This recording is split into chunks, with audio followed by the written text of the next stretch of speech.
Assalamualaikum warahmatullahi wabarakatuh.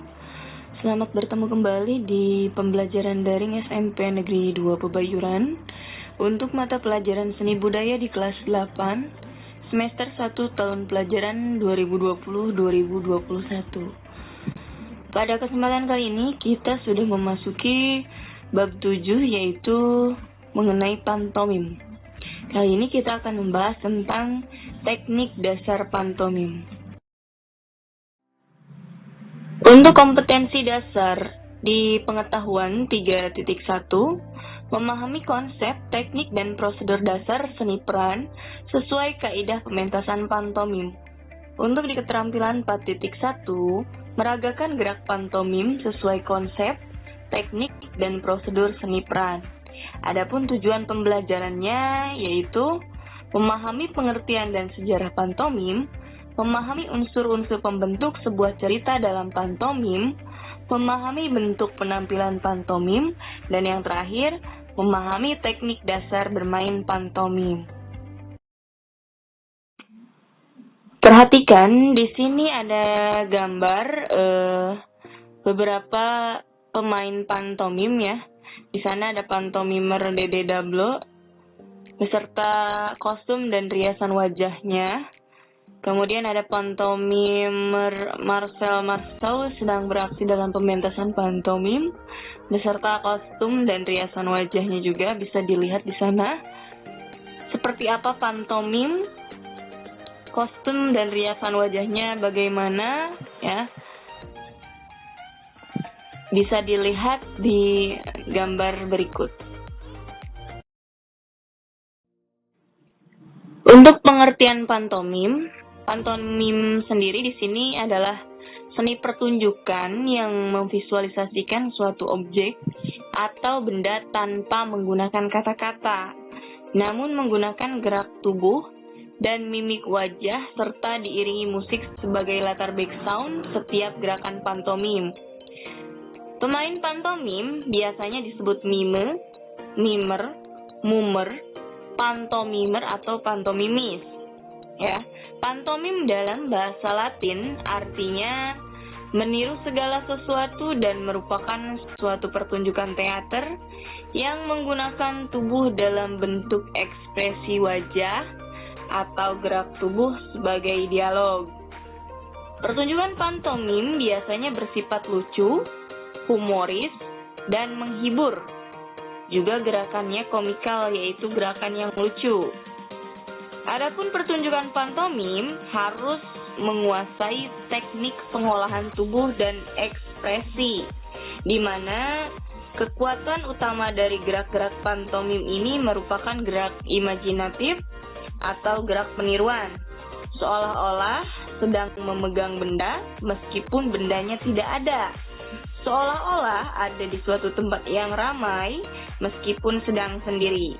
Nah, gerakan-gerakan yang menggambarkan suatu peristiwa harus diyakini benar, ya, seolah-olah peristiwa itu nyata. Adapun gerakan-gerakan yang ditampilkan merupakan hasil dari pengolahan gerak yang distilir atau digayakan, perpaduan antara gerak-gerik tubuh yang menarik, ekspresi wajah yang berkarakter akan membuat pantomim menjadi sajian tontonan yang bagus.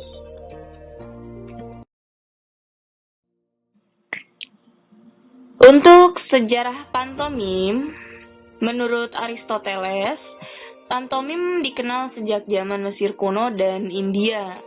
Kemudian dia berkembang ke Yunani, sehingga teori pantomim bermula dari temuan-temuan pada relief-relief candi dan piramida, di mana di dalam relief dikisahkan adanya gambaran tentang seorang laki-laki atau perempuan sedang melakukan gerakan yang diduga bukan tarian. Nah, hal tersebut semakin jelas sesudah adanya kategorisasi dari berbagai seni pertunjukan yang dilakukan Aristoteles berdasarkan ciri-ciri bawaannya, sehingga dapat dibedakan adanya sebutan tarian dalam bahasa isyarat. Oleh karena itu, pantomim mengacu pada ciri dasar dari bahasa isyarat tadi.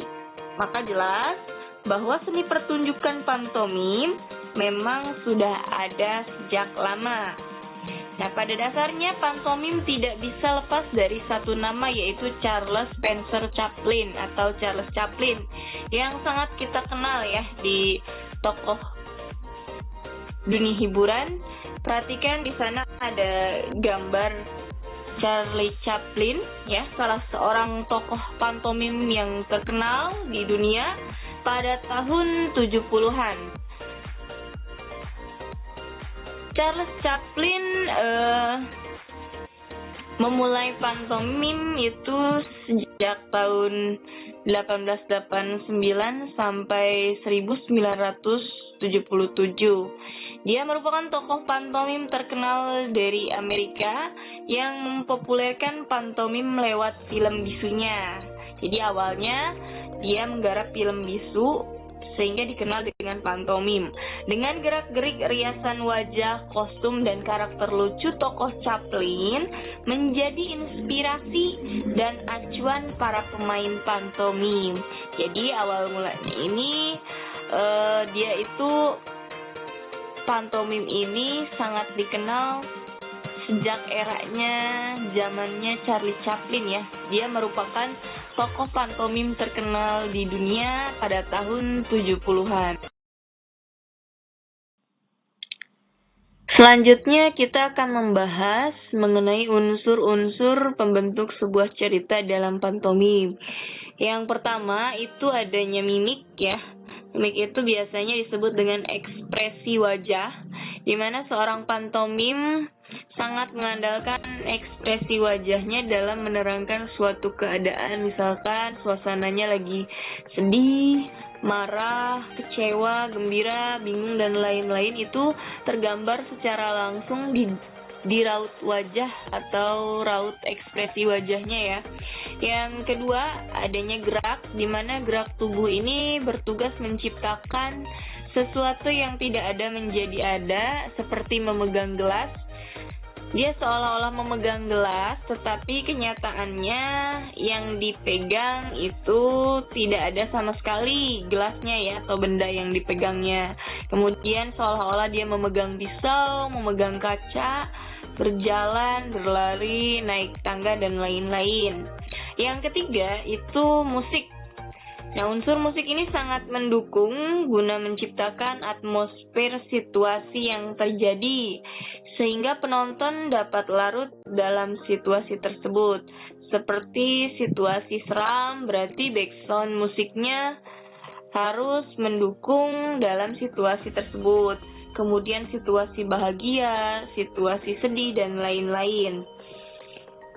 Seorang pemain pantomim juga harus mampu menguasai tempo dalam sebuah irama. Kenapa?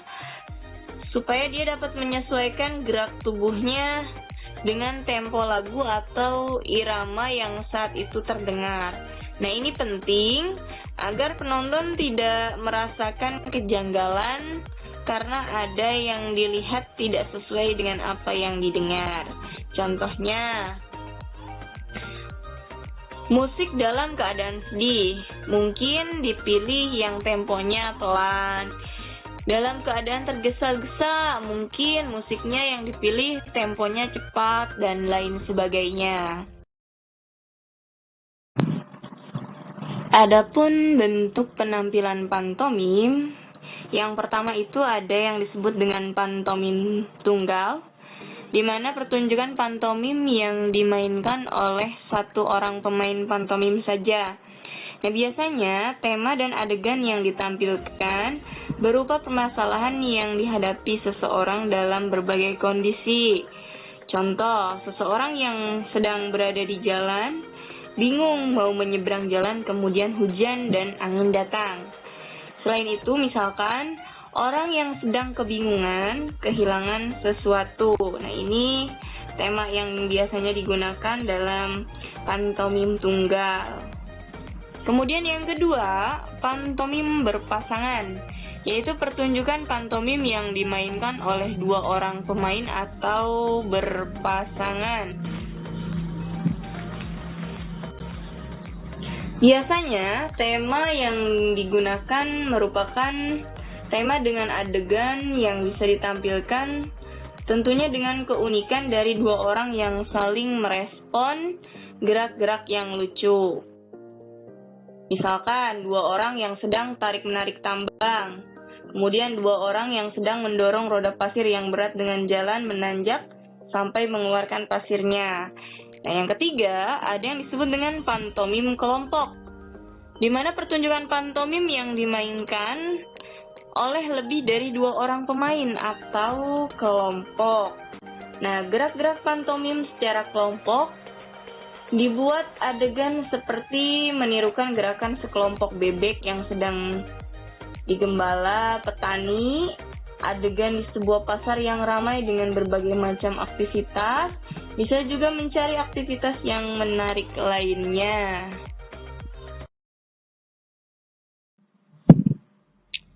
Teknik dasar bermain pantomim, yang pertama itu ada yang disebut dengan latihan olah tubuh, di mana pelenturan tubuh dan stretching atau pemanasan dan pendinginan. Tahap pelenturan dengan melenturkan seluruh persendian tubuh dan pergangan urat-urat sendi dari kaki, pinggang, pinggul, tangan, bahu, dan sekitar kepala. Yang pertama kita akan bahas dulu di bagian kepala. Biasanya melakukan gerakan kepala ke kiri, ke kanan, ke depan, ke belakang secara teratur, pelan-pelan, dan berulang. Kemudian melakukan gerakan memutar kepala secara penuh, kemudian berganti ke arah sebaliknya. Nah, ini dilakukan secara berulang sampai dirasa cukup. Efeknya akan terasa ringan otot bagian kepala. Biasanya itu ada latihan menggerakkan kepala dengan melenturkan ekspresi wajah, seperti pada gambar, ya, yang 7.4. Kemudian ada latihan menggerakkan leher dan melenturkan rongga mulut, seperti gambar di 7.5. Dan menggerakkan kepala, ekspresi wajah, dan melenturkan dagu seperti gambar di 7.6. Nah, selanjutnya bagian tangan. Nah, bagian tangan biasanya latihan pada tangan ditunjukkan untuk mengolah persendian, kekuatan otot, dan kelenturan otot tangan. Pengolahan gerak pada tangan lebih variasi karena dapat dilakukan ke segala arah. Nah, tangan dapat dilakukan lurus ke atas atau samping ke depan, bahkan memutar telapak tangan, melentikan jari-jari tangan, serta gerakan lainnya ya. Contohnya di situ ada pada gambar 7.7, itu latihan mengolah bagian tangan disertai ekspresi wajah. Kemudian di gambar 7.8, latihan mengolah pergerakan tangan secara berpasangan. Selanjutnya, teknik dasar bermain pantomim pada olah tubuh di bagian badan. Seperti gambar 7.9, di sana ada dua orang pantomim yang sedang latihan keseimbangan tubuh dengan imajinasi aktivitas sehari-hari. Nah, latihan pada bagian badan biasanya meliputi bagian perut, dada, dan punggung. Pengolahan ketiga bagian badan ini punya peran penting bagi seorang pemain teater karena merupakan bagian yang memberikan efek pada sikap tubuh peran. Nah, latihan ini dilakukan dengan menggerakkan dan melenturkan badan ke depan dengan membungkuk dan ke belakang dengan menekuk pada bagian perut, sehingga tubuh melengkung ke belakang. Nah, di bagian pinggul, seperti pada gambar 7.10, di sana ada latihan keseimbangan tubuh yang bertumpu pada bagian pinggang dengan imajinasi aktivitas sehari-hari. Nah, bagian pinggul juga penting untuk diolah agar gerakan tubuhnya lebih lentur dan fleksibel. Nah, pada bagian pinggul ini, gerak tubuh dapat dilakukan ke samping, ke depan, dan membungkuk. Bagian-bagian toros menjadi berat atau menjadi ringan, rasakan pergerakan bagian pinggul dan toros menjadi bisa bergerak bebas. Nah, yang terakhir ada bagian kaki. Pada bagian kaki ini, seperti gambar 7.11, ada latihan keseimbangan tubuh Dengan tumpuan pada kaki serta imajinasi aktivitas sehari-hari, itu sedang berimajinasi seperti menarik sebuah tambang sambil mengangkatkan kakinya ya, dimana kekuatan kaki ini perlu dilatih sehingga kita dapat tetap tegak berdiri di atas panggung. Nah, berdiri di atas satu kaki merupakan salah satu latihan keseimbangan tubuh. Berlatih berbagai pose dengan tumpuan pada kaki, seperti pose pohon yang kokoh menjulang tinggi, batu karang yang menahan ombak, dan berbagai pose dengan personifikasi alam. Nah, ini contoh untuk teknik dasar bermain pantomim pada bagian badan, pinggul, dan bagian kaki. Selanjutnya, teknik dasar bermain pantomim itu ada yang disebut dengan tahap pemanasan. Tahap pemanasan ini dilakukan setelah otot-otot dan persendian tubuh lentur dan siap untuk bergerak bebas. Nah, biasanya meliputi gerak-gerak staccato atau gerakan patah-patah dan legato atau gerak mengalir. Nah, contoh di halaman 104, di sana ada gambar. Contoh latihannya, lakukan latihan dengan kedua tanganmu seolah-olah menempel di cermin. Nah, kemudian geserkan dan pindahkan posisi telapak tangan dalam berbagai posisi. Nah, itu contohnya ya, seolah-olah tangannya di depan itu ada sebuah cermin. Dan kemudian cermin itu digeserkan dengan menggunakan dua telapak tangan.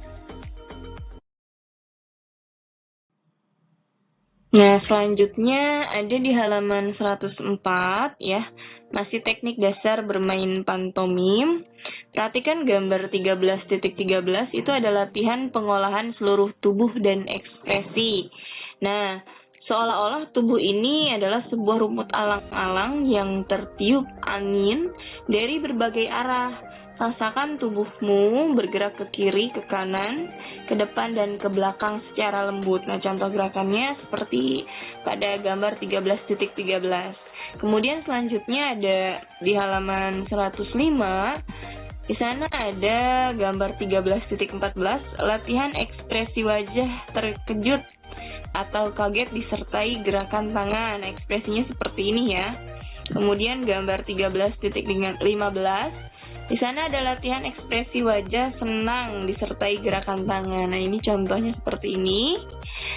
Nah, pada ekspresi wajah, latihan ekspresi wajah ini dilakukan di depan cermin, biasanya dengan menggambarkan berbagai macam ekspresi.